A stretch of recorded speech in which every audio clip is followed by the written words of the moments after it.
Hello, this is your host, Todd Lewis of the Praise of Folly podcast. Today I'm joined by Master Sanders to discuss what a Christian society would look like.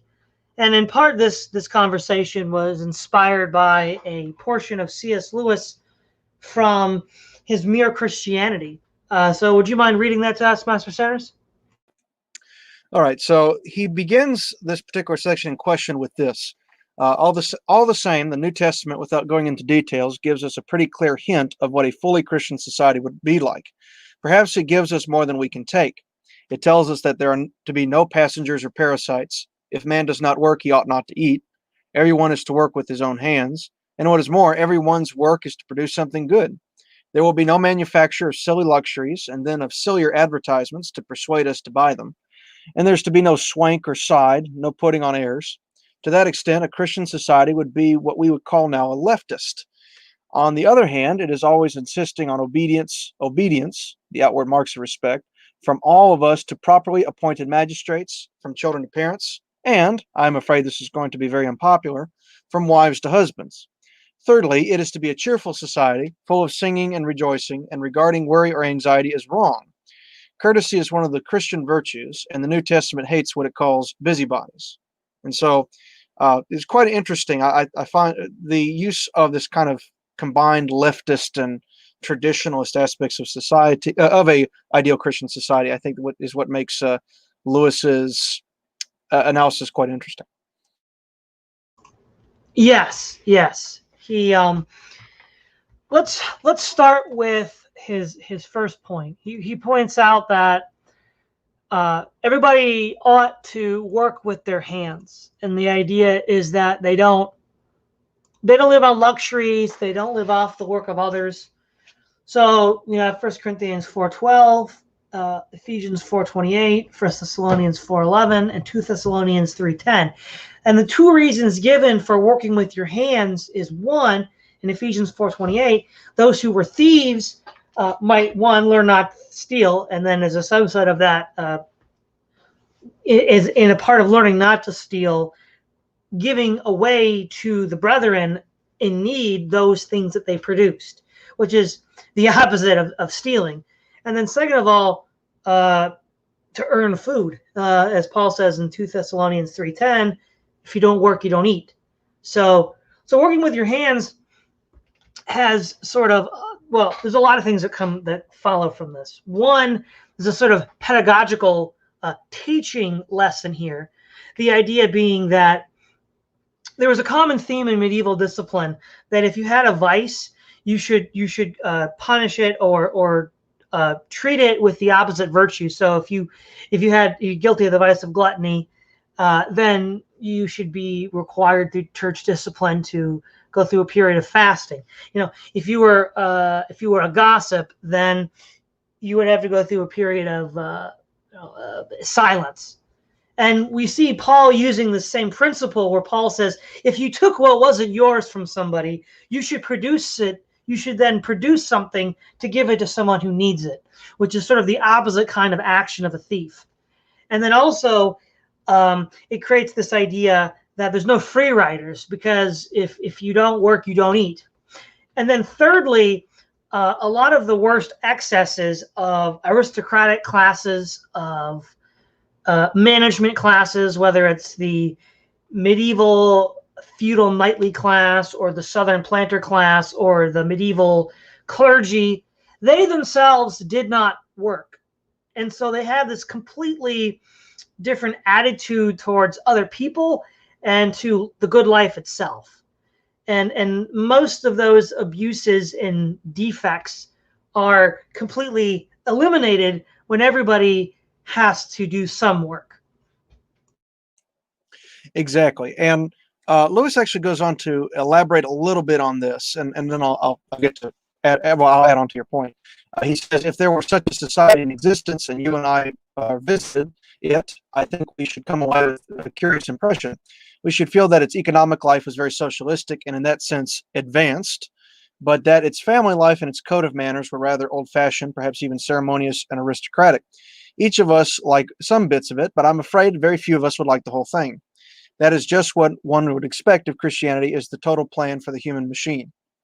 We have all departed from that total plan in different ways, and if each of us wants to make out that his own modification of the original plan is the plan itself. You will find this again and again about anything that is really Christian. Everyone is attached by bits of it and wants to pick out those bits and leave the rest. That is why we do not get much further, and that is why people who are fighting for quite opposite things can both say they are fighting for Christianity. Now, going back to your previous point about working with your hands and having some level of humility in that.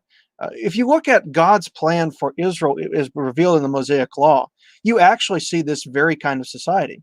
You see a society on the one hand is very traditional in the sense that it's very patriarchal, very family-centered, but on the other hand is also quite, for lack of a better word, economically egalitarian.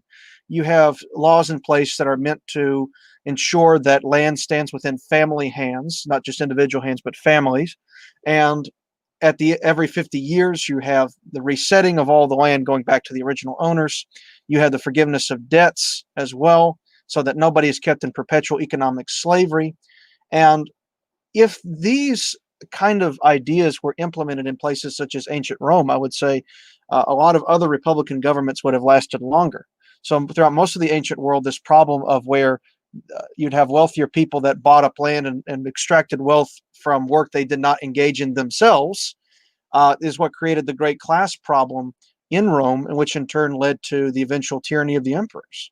So in a way, this kind of, the Bible does seem to create this plan for a balance between tradition and the necessity of traditional values, while simultaneously affirming the essential of relative economic equality to prevent the tyranny of the masses or the tyranny of the individual. And so, which I do find interesting, what he says here is that if we were to actually see a Christian society today, you would have Christian socialists, progressive Christians, normie conservative Christians, fundamentalist Christians would find something they'd like in it. But for the most part, I find it interesting that they'd all find it repulsive. And to be honest, I really can't find anything to prove that Lewis is wrong in there, unfortunately, because much as you have the cafeteria Catholic phenomenon, you also have this sort of cafeteria conception of biblical doctrine that you see, unfortunately, among many self-proclaimed Christians.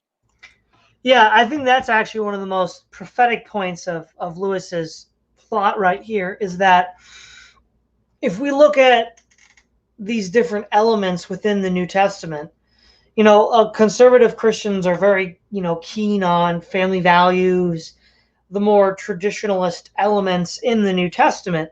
But when it comes to things like money, property, land, treating workers, not so much. And then vice versa, right? You've got the left-wing Christians that are like, they'll like to talk about how James says the rich are your oppressors, and, how Jesus said, give expecting nothing in return. But then they'll ignore the teachings on Jesus' teachings on how to respect authority, respecting your parents, this more traditionalist aspect. And both sides would, in light of an earlier video we did, actually two earlier videos we did on the Christian conception of race, both of them would object to Jesus's race realism. So, yeah, absolutely. Yeah, and so which again gets to a bigger issue. We have within our current society, and as I mentioned, I think in the previous stream, that there's this understanding that something is wrong. That the traditional paradigm of left and right, how they've come to be defined, none of them are really working. So that has led, in part, by some group to seek a quote-unquote third position. Unfortunately, the third position, which is sometimes called, fascism, National Socialism, things like that, while it does address some of the problems that are found on both the left and the right, commits even more problems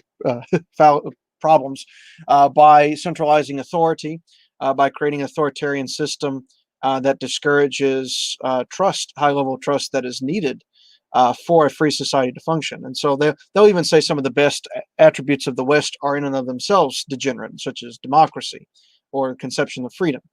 So when we look at all these alternatives at the world's today, they really do fail in significant areas, and we're kind of treated to this false dichotomy that the only choices we have is between freedom and equality. And Yeah, sorry. well, and we're so we could only have one or the other, and both sides tend to emphasize that point. The problem is we don't have that. We really don't have that problem. In fact, the Bible actually gives us something that gives us true freedom and true equality in a way that is in keeping with our human nature. So the tradition that's offered by the Bible, in the sense of we all act according to how God made us as our gender, for example, and to a certain extent also as our race, but also we have equality in terms of economics, that we all work and none of us go hungry or are poor, and we all are free in that we are self-sufficient enough to provide for ourselves and to provide for the needs of others. And so I think the Bible is actually the only way that we can truly reconcile supposedly contradictory ideas of freedom and equality. Yes, and there's a based commentary on usury by C.S. Lewis. So why don't you read that? This is perhaps the most interesting aspect of his segment here. He says, now another point. There's one bit of advice given to us by the ancient heathen Greeks and by the Jews in the Old Testament and by the great Christian teachers of the Middle Ages, which the modern economic system has completely disobeyed. All these people told us not to lend money at interest, and lending money at interest, what we call investment, is the basis of our whole system. Now, it may not absolutely follow that we are wrong. Some people may say that when Moses and Aristotle and the Christians agreed in forbidding interest, or usury as they called it, they could not foresee the joint stock company and were only dunking of the private moneylender, and that therefore we need not bother about what they said. That is a question I cannot decide on. I am not an economist, and I simply do not know whether the investment system is responsible for the state we are in or not. This is where we want Christian economists, but I should not have been honest if I had not told you that 3 great civilizations had agreed, or so it seems at first sight, in condemning the very thing on which we have based our whole life. And so within the context of the Bible, there seems to be this very strong aversion to reaping where you have not sown. That is, obviously, you have within the Old Testament laws the prohibition of usury to those within Israel. It was okay to lend to a foreigner, but even then, one could argue that foreigners were to be treated to a certain degree almost like Hebrews themselves, and so you could argue that even then that's not justified.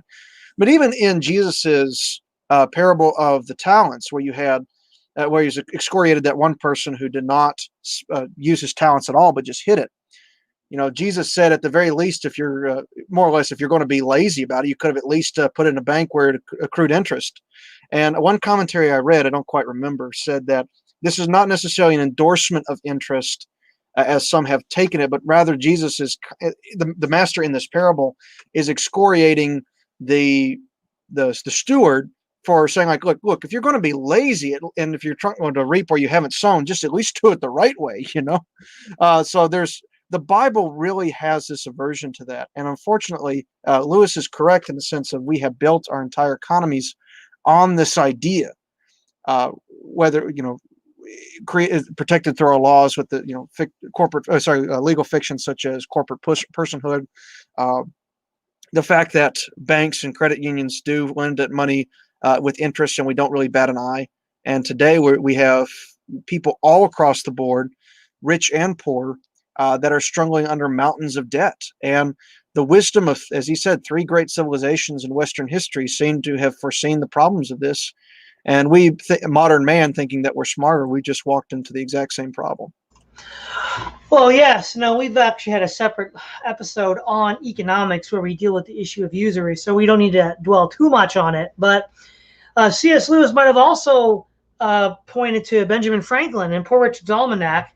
Benjamin Franklin excoriates the debtor by saying that you rightly criticize the King of England for his tyrannical authority over you and his ability to basically, take advantage of you with impunity, but you, for the sake of some luxury or superfluity, get into debt to then place yourselves under exactly the same kind of tyranny as that of the king, but you do it voluntarily for something that you don't even need.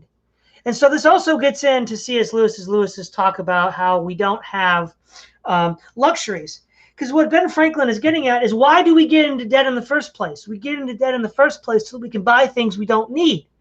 And James tells us that we shouldn't pray for things that we don't need, because one, God won't answer our prayers. And B, why do we want those things? So we can gratify our lusts. And so these things are all interconnected, debt and desire. And the Christian society would punish expressions of both. We would say that, if we look at how is luxury treated, well, luxury with regards to feminine apparel, 1 Timothy 2, 9-10, and 1 Peter 3, 3-4, Paul and Peter condemn jewelry, fancy clothes, gold and pearls for women.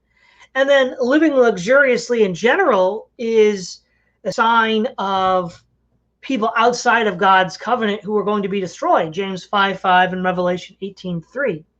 So we see that within a Christian community, one should not live luxuriously, in part because luxury does lead to a debt-based system, because then you want to buy things you don't need that you can't afford.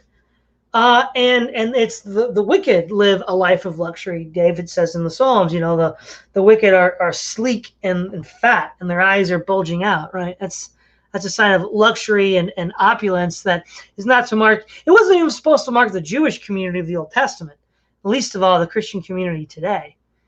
And Christ says, lend expecting nothing in return.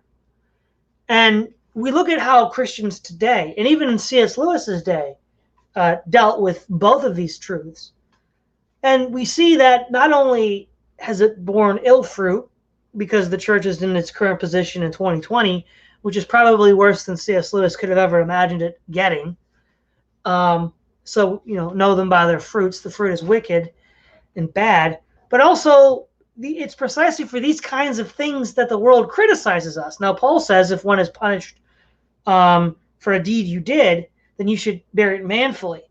But the Christian, if he's punished for being good, then he should praise Christ that he's able to share in his sufferings.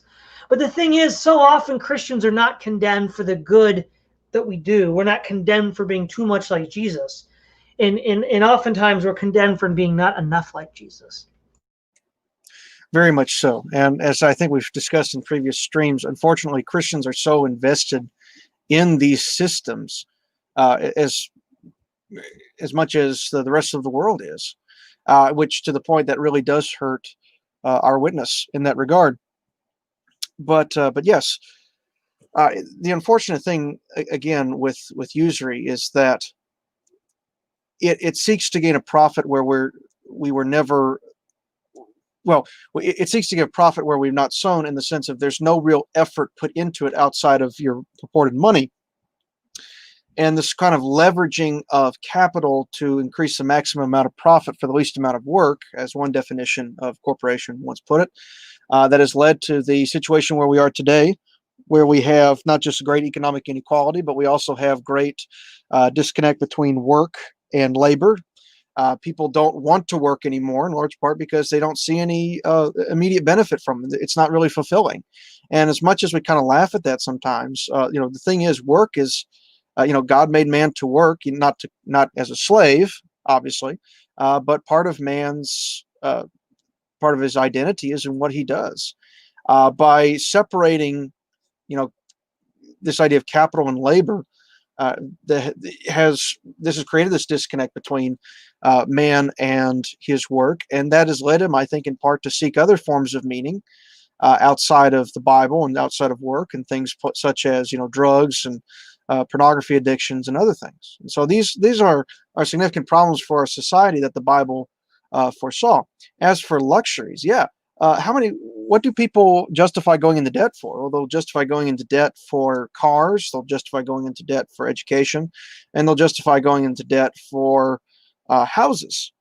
Now, at least with the education, even then, it's often within the context of getting a job, right? So it's not just, I want to do this so I can learn. It's doing this so I can get a job and land myself a fairly comfortable position. within the workplace. So even then, you typically have this idea that we go into debt so we can get money later, and that usually doesn't work out. Jesus said, if God is worried about the lilies of the field and how they're dressed, or the sparrows and where they make their nest and how they live, how much more is God going to provide for us when it comes to our clothing, when it comes to our housing, when it comes to our provision? And so, which again, to involve ourselves in so much debt like this, in many ways, is a rejection of God's sovereignty and promise to take care of His own. And of course, like any, whenever it happens, when Christians reject God's sure promises, that's what leads to disaster. And again, it's tragic when it's bad enough that the world suffers through the injustices that are perpetuated in it. It's even more sad when you have Christians themselves are suffering from the same things that the rest of the world is, because they're engaged in the same practices as the world. Exactly. That's the real tragedy. And to sort of put an exclamation point again on C.S. Lewis's comment that a authentically New Testament Christian society would be, quote unquote, leftist, socialist, and advanced. I mean, he doesn't mean that necessarily literally, but it would appear to the outside observer that way. And I think the single dictum that most closely associates with this is the idea that there shall be no poor in the Christian community. So in Exodus 22:25, God tells Israel that there shall be no poor in Israel. And then Acts 2:44, and then Acts 4:33 to 34, we also see that ideal is continued into the New Testament church. And specifically in Acts 4, the powerful witness, in 21st century speak, read the relevance of the New Testament church was the fact that nobody was poor. Now, what does that mean? It also means that nobody's rich and living in luxury. So one of the things that we have is we have these sort of like limousine liberals, or caviar Bolsheviks, who want to live luxuriously, but then also say, well, there's no poor. Well, the only real way that you could have a society or a social body where there aren't any poor people is also if you don't have any rich people. And there was the one history book you sent me a screen cap of in Facebook about Puritan New England and how they tried to institute that kind of not too poor, so nobody's starving, but also not too rich, and everybody's sort of able to make do well enough, which tended to avoid the class divisions of England and the racial hierarchies in the Deep South. And I think also you can look at, there was a Latino revolutionary adventurer named Miranda, and he fought in the American Revolution, the French Revolution, and the Spanish Revolution in the colonies to throw off the Spanish. And he said that even though the United States was objectively poorer than Latin America, but the key difference was land distribution. In North America, most free men had land, whereas in Spain, or Spanish America, most of the land was owned by the nobility. So even objectively less fertile land was better cultivated. And he mentioned that nobody starved. There was no, in the Americas, he visited the Carolinas and New York. He said that nobody was starving, unlike in Mexico. And so we see that this vast wealth difference, this power difference, doesn't really exist in a society that advocates putting in this sort of no poor, everybody's got to work. Nobody can hoard property. We already dealt with Jubilee in another video.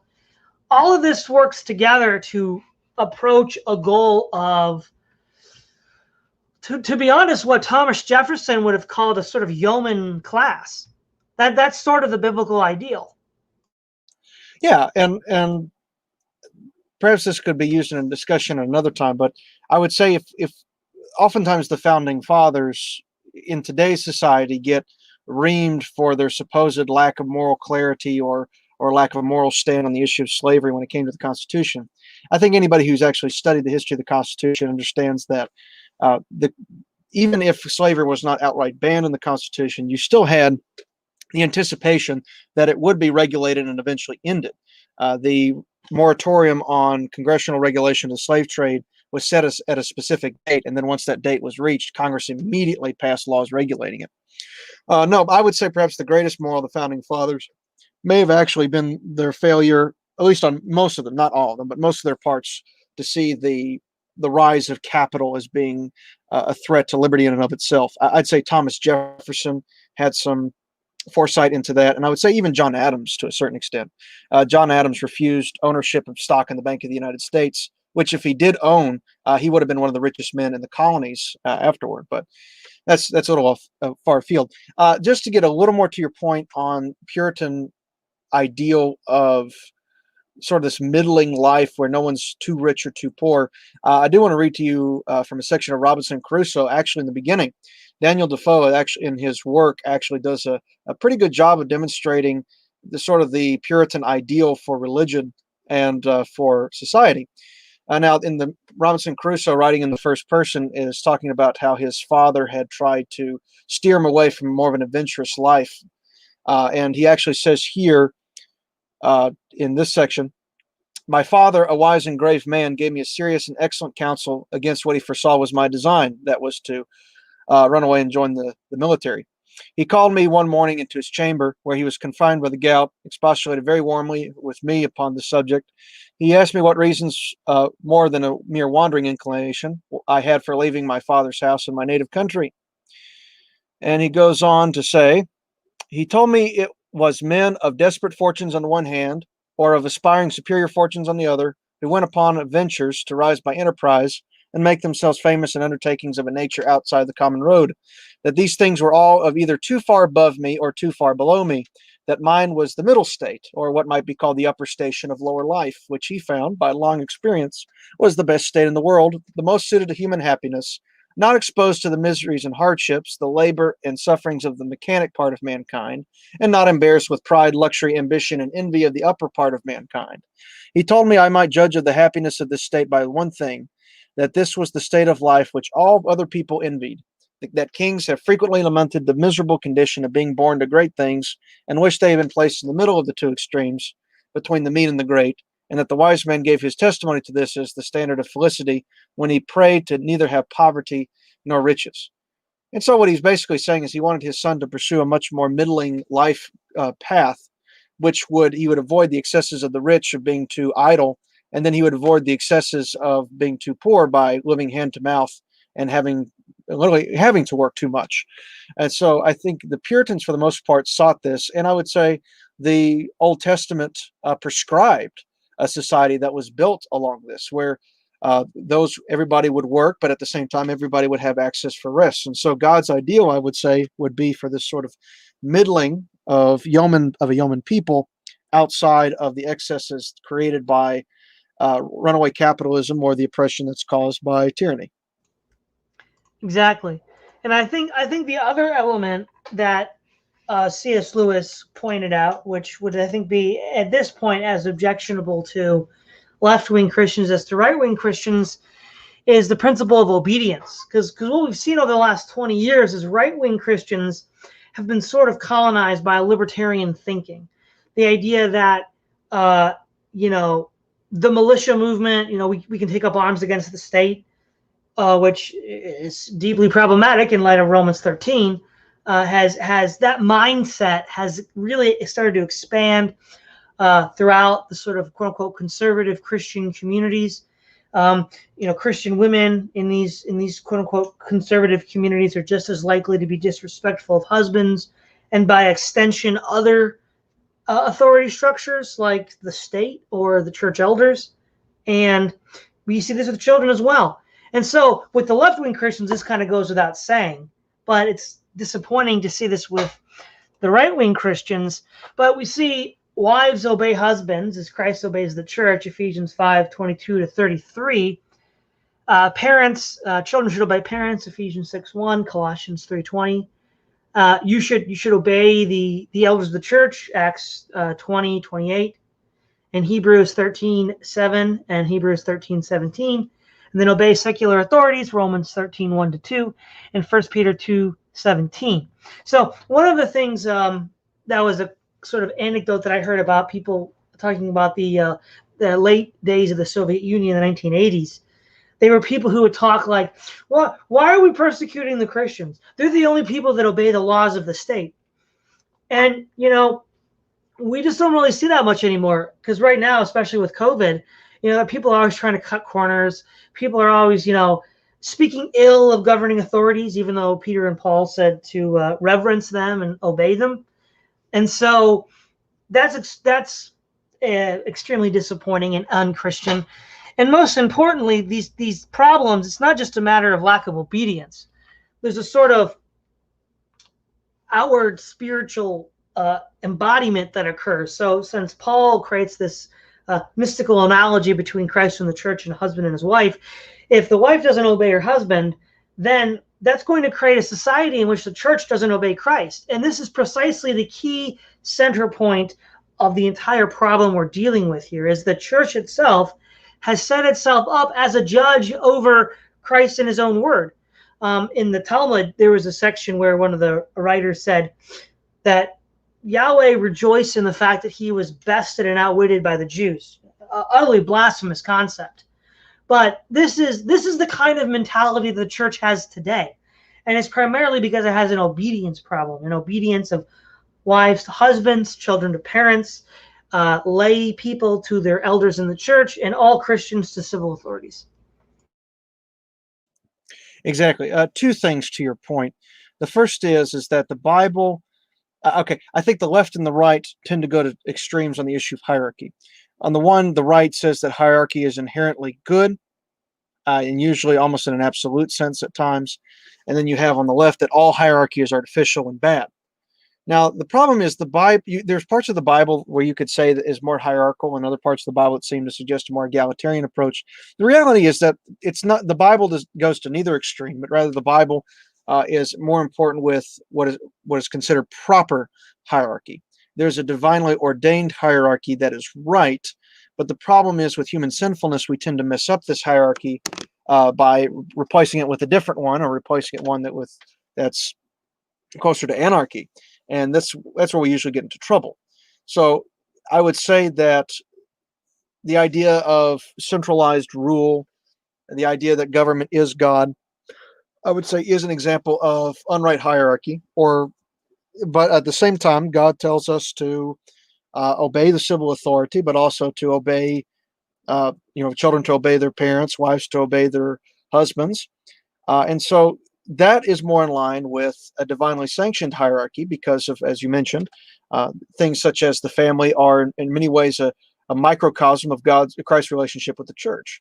So I think as Christians, we don't need to go to either extreme by saying there's no hierarchy or that hierarchy is absolute, but rather use the Bible as our standard for what is considered good hierarchy, as opposed to an unnatural or an artificial hierarchy. The second point is about obedience to civil magistrates, is that you got to keep this in mind. Whenever Paul was writing this, he is not writing this in a government with liberal democracy, with constitutional rights, with public recourse for government abuses. No, he's writing this at the time of the Roman Empire, which is increasingly authoritarian and centralized. So this is a very difficult time for anybody living under the Roman Empire, unless you are within the power structure. And especially as a Christian, if you're not partaking in the public religion, so to speak, I mean, you're already on the outside. And so because you're already on the outside, I would say you don't need to draw any more unneeded attention to yourself as a result. Now, I think that suggests to us that the standard way, or the standard for most Christians throughout human history, is the assumption that government is hostile, that government is to Christianity, that government is oppressive, or at least intrusive. But nevertheless, we are supposed to render our tribute to whom tribute is due. Jesus says, basically pay Caesar his taxes because it's his ultimately, much like we give ourselves to God because we are ultimately his. You have Peter says, honor the king. You have Paul saying to tribute to whom tribute is due. So unfortunately, again, this COVID issue, especially in the United States, has been very chaotic for us as Christians. And we are trying. There's a very thin line that some are trying to walk across, and unfortunately, I think a lot of Christians have incorporated this idea of libertarianism, that government authority is bad in and of itself rather than divinely sanctioned.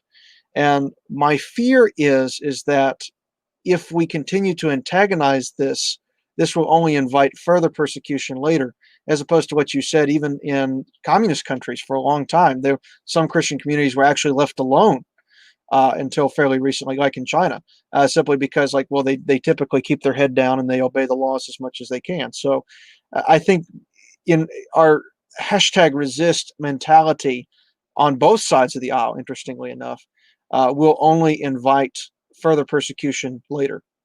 Exactly. One of the again, this goes back to living in peace with all men, and I feel like that. For example, Matthew 5:9, Romans 12:18, and Titus 3:2. One of the things that's developed is a popular conception of Christians, which, at least of professing Christians, and part of the problem is that I think it's not entirely false, is that professing Christians, have gotten a reputation for themselves as being quarrelsome, disagreeable, contentious people. Completely contrary to what the New Testament teaches, which is that you should be in peace with all men. And what does that look like? Well, the Bible gives you a command, and it teaches by example. And as Paul says, the Old Testament is useful for instruction and reproof. And so many examples in the Old Testament can and should be used to describe what a Christian should look like. So let's look at Isaac, right? Abraham's son Isaac. Isaac is constantly being cheated by the king of Abimelech. They're constantly taking his wells. Isaac could have stood and fought for his rights, #resist. But Isaac chose not to. He chose to keep on moving until he found a well that Abimelech didn't want. And Abraham could have kept fighting Lot over the best land, but Abraham instead let Lot choose. Abraham and Isaac both took a short-term loss for long-term peace and tranquility against people that were really just unreasonable. They were unreasonable people. And this is an expectation not just of the new dispensation of the Holy Spirit. This was an expectation of an unregenerate, non-born-again Jew. So how much more so should it be expected for Christians today? And, there's this common meme now, the Karen meme. And I really think that many Christians have pigeonholed themselves into the Karen meme category, whether they're right-leaning Christians or left-leaning Christians. And let's face it, no one likes a Karen. Well, and it's not, and part of the Karen meme is not just so much the moralizing, but as it is the hypocrisy. And I think that's probably why most Christians are pigeonholed in that kind of image, is in large part because of that. And I saw that, just not to get too far afield, someone in the chat mentioned the issue of religious liberty. So out in California, you have this, the government does seem to be actively trying to prohibit the meeting of churches, which in order to combat COVID.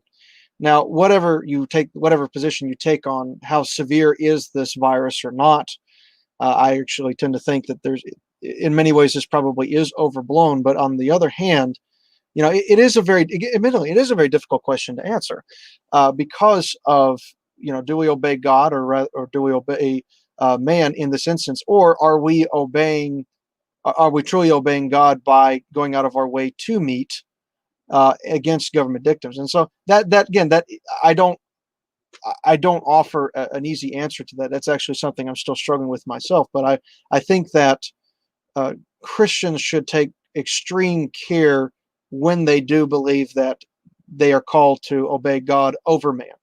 I do not believe that God would put us in a position to choose one or the other when it comes to government, but sometimes we may have to make that decision. So that is something that we do need to keep in mind as we're going through this crisis. The other thing too that also sort of ties all of this together is you've talked about how we're suffering as a church for the same reason the world is suffering, because we're doing the same injustices the world is, and that in part because these wings of Christianity are picking and choosing which part of the Christian life that they want to keep, and can, I'm a libertarian Christian, I'm a socialist Christian, totally opposed on all these issues, but we're both Christians. It's in part because they've become very comfortable in the world itself. And, as we see in John 15:18, John 17:14, and James 4:4, the Christian is called to be separate from the world.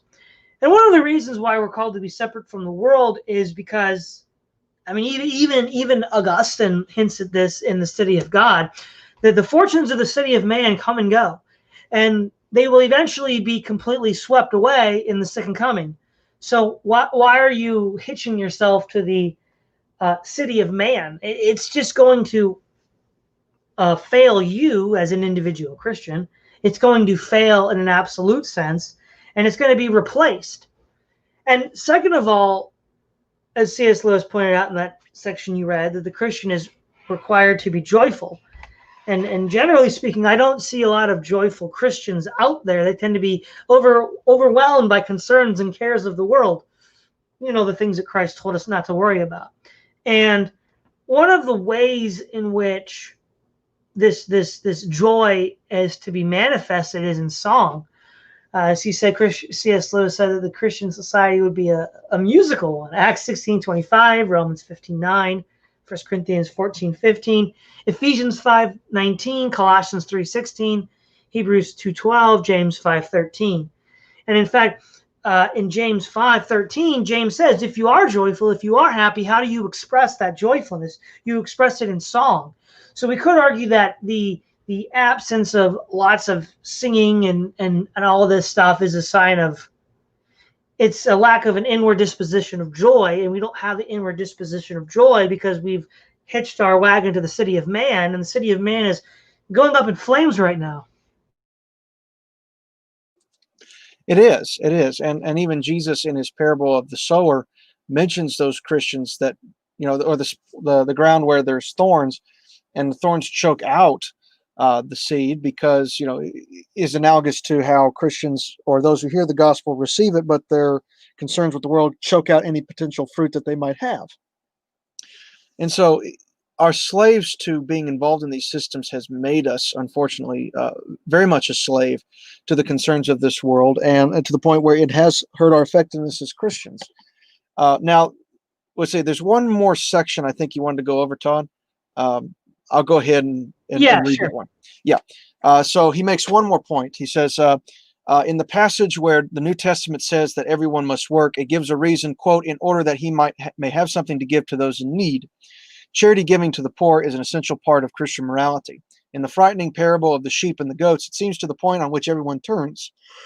So people nowadays say that charity ought to be unnecessary, and that instead of giving to the poor, we ought to be producing a society in which there were no poor to give to.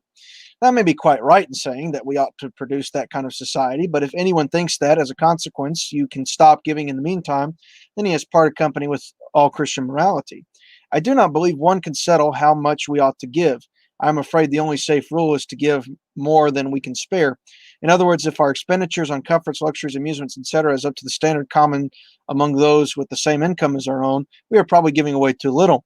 If our charities do not at all pinch or hamper us, I should say that they are too small. There ought to be things we should like to do and cannot do because our charitable expenditure excludes them. I'm speaking now of charities in the common way.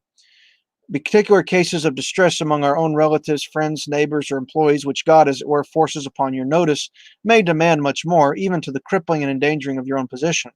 For many of us, the great obstacle of charity lies not in our luxurious living or our desire for more money, but in our fear of insecurity.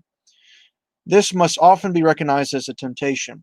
Sometimes our pride also hinders our charity. We are tempted to spend more than we ought to on the showy forms of generosity, such as tipping and hospitality, unless we ought to on those who really need our help.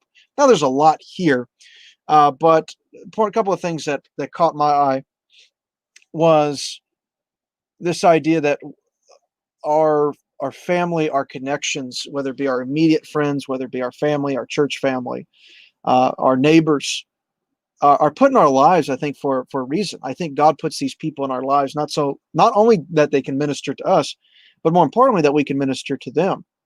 And interestingly enough, when he's referring to the story of the sheep and the goats, where you'll have the judge on the throne, and Jesus welcomes into heaven those that are the sheep, what is the response? It's always like, well, I was hungry and you fed me. I was naked and you clothed me. I was in prison and you visited me. The idea that the expression of true religion, as James put it, is in charitable acts. And unfortunately, a lot of us as Christians, if we don't even do right by those that are our immediate neighbors. We don't do right by our next door neighbor. We don't do right by our family. We don't do right by our church family. And if we can't get that right, we're really not in a position to fix the problems in society.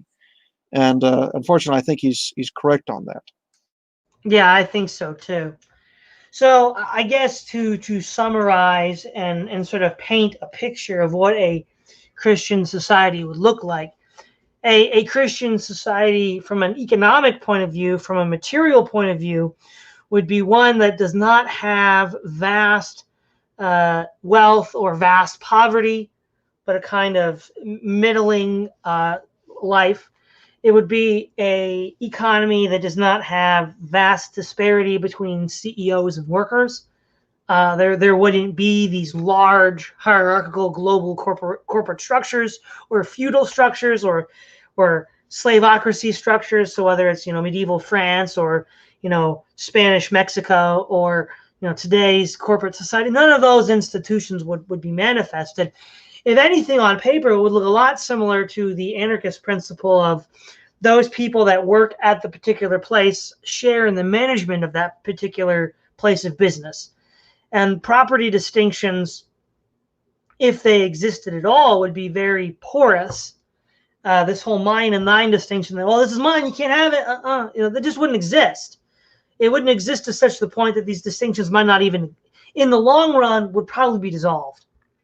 And we would see something much akin to something approximating or reaching a common ownership of the means of production. We see actual historical examples of this in the experiment, like, say, the Hutterites in Central Europe in the 16th century.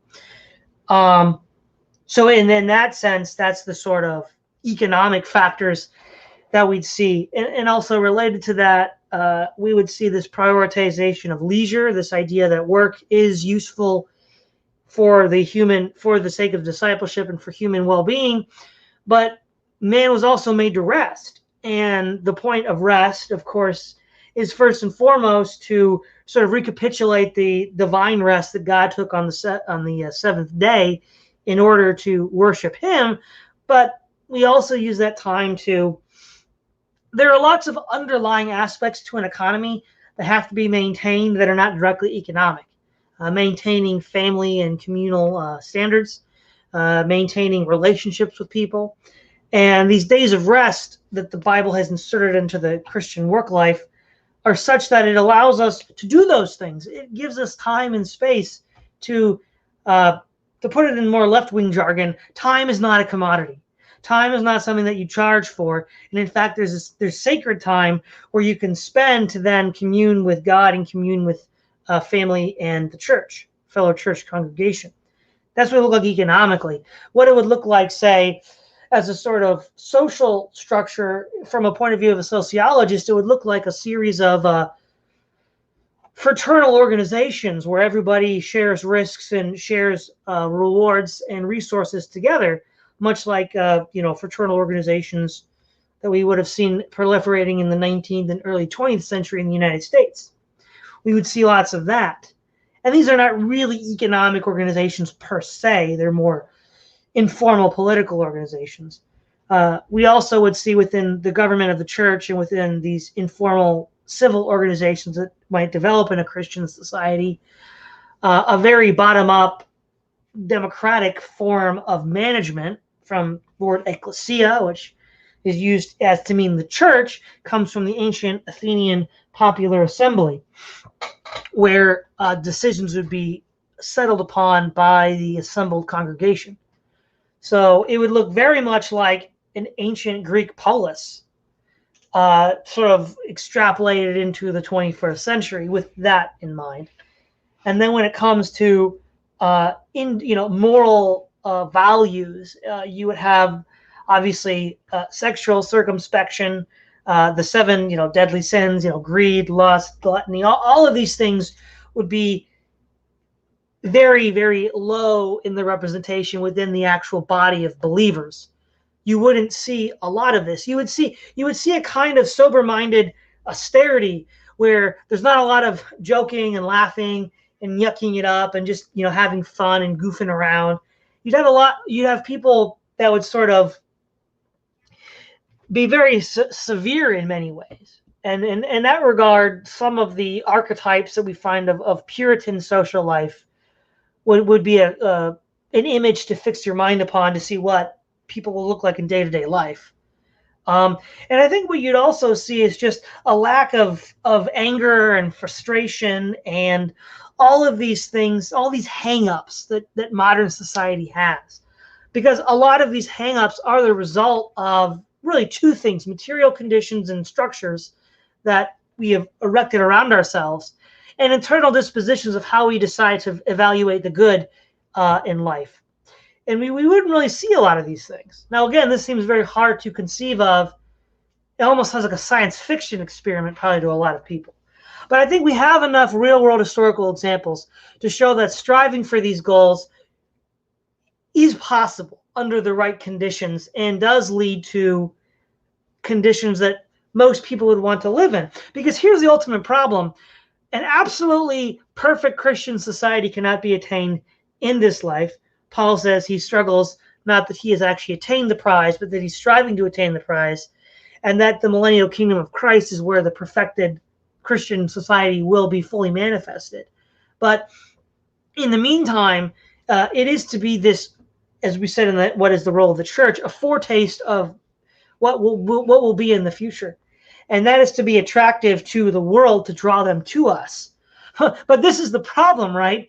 Is that throughout history, these experiments have failed precisely because they were too attractive to the world, and they initiated what we might call a hostile takeover, where people who failed to share our values and failed to share our principles took over and just ran into the ground. And we see this in the United States today. I mean, you hear this a lot with normie cons and all these other groups, that the founding fathers, what was the fundamental American principle? And they'll say, oh, well, it was capitalism. It was individualism.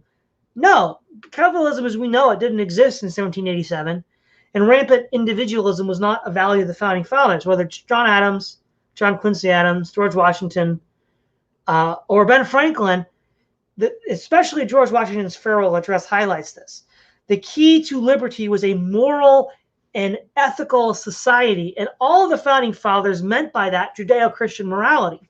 Jews, deists, and Christians at the time all more or less shared the same moral conventions. And that was what the founding fathers said was the centerpiece of the American experiment that made this form of government possible. And so if that goes, so goes the experiment. And that's exactly what's happened. It was so desirable for other people to come in, people who failed to share those values and institutions. And as a country and as a culture, we failed to hold those immigrants to these standards. The system is coming apart. And the system itself failed a long time ago. The new system that was erected in its place is now falling apart. And so really, the problem isn't that it hasn't worked, or even that it's too hard, to quote Chesterton. The problem is that it's so good that you have a hostile takeover from people that can't manage it. Yeah, exactly. And in fact, within, not to get too far afield, but when you're talking about the American system, we tend to think of ideas such as republicanism and liberalism are synonymous. It's not quite true at all. In fact, that struggle between what is the American system going to be? Is it going to be a Republican system or a liberal system? Actually, what played out in arguably the first 100 years of the United States. And unfortunately, the breakdown in religion and religious homogeneity was in large part what led to the system that we have today, which is much more individual focus as opposed to community focus. And even like quote unquote liberals like Thomas Jefferson, who in many ways were to a certain extent individualists and liberals, understood the importance of an ordered community. And as much as his more secularism is touted, It's often exaggerated in light of the other laws that he supported, including Sabbath laws and laws that punish certain acts of sexual immorality. But in the end, I think for a Christian society, whether it be a parallel society or whether it be a nation as a whole, it has to come from a position of a communal understanding of the human experience, not an individualistic one, not a collectivist one, interestingly enough, but a communal one where we are individuals, but we are individuals in service to each other. The When Jesus says that a city on a hill cannot be hid, there's a reason why he used that. It was not in reference necessarily to an individual, but to a group of people. The Sermon on the Mount, which I believe is in many ways sort of the next logical conclusion of the principles that are laid forth in the Torah and in the legal material and taken to an even further extreme, are within this context of community. We are not given individual ethics; we're given a communal ethic. And so, not to get too far along, the idea is that if Christians are to present that city on the hill for the rest of the world to want to join and to become a member of that city of the hill, we have to live a life that discards our selfishness, that discards our desire to get ahead of everybody else, discards our idea to just satiate our own pleasures, whether that be with money or sex. And we need to reorient ourselves for the good of each other. So that way, as a church, our mission can be far more effective. And I think, even in this almost aside in Lewis's book, I think better than most Christians today articulates that vision. Exactly. And now that we're at the end of the hour, I'd like to thank you, Master Sanders, for coming on and even for bringing this excerpt from C.S. Lewis up to my attention. And this is Ty Lewis of the Preds of Folly podcast, signing off.